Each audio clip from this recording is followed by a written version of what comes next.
Bonjour, enseignement supérieur pour commencer. Les négociations sur le dossier de la révision du statut des enseignants s'accélèrent. Le CNSUP, le syndicat majoritaire dans le secteur, retrouve le gouvernement aujourd'hui.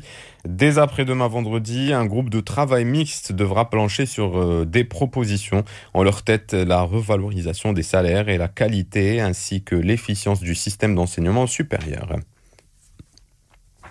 Guerre russo-ukrainienne à la une, le président de l'Ukraine revendique des avancées rapides et puissantes de son armée dans le sud. Volodymyr Zelensky a fait état hier mardi de dizaines de localités reprises aux Russes dans les 4 régions annexées en fin de semaine dernière par la Russie, chose qui a été confirmée du côté de Moscou. Une carte militaire montrée hier par le ministère russe de la Défense lors de son briefing quotidien fait état d'un recul important des forces russes dans le sud de l'Ukraine. Cette carte montre que les forces russes justement ont quitté un grand nombre de localités à la faveur de la contre-offensive ukrainienne. Elon Musk n'a pas fini de jouer. Le milliardaire américain patron de Tesla fait volte-face et propose à nouveau de racheter Twitter au prix convenu en avril dernier. Cela se passe à 2 semaines seulement du procès prévu entre les deux parties sur cette acquisition mouvementée justement.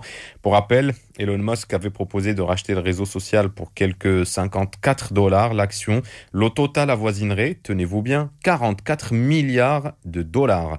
L'homme le plus riche du monde s'était ensuite rétracté, prétextant que Twitter gonflait le nombre de ses souscripteurs pour doper sa valeur et qu'il censurait ses utilisateurs. Le conseil d'administration de la plateforme a alors rétorqué avec des procédures judiciaires pour le forcer à honorer son engagement. Le titre de Twitter prenait plus de 22% hier à la bourse de New York après avoir été suspendu tout l'après-midi en attendant des informations après l'article qui a révélé ce rebondissement. 9h04 sur Chaîne Inter, on se retrouve à 10h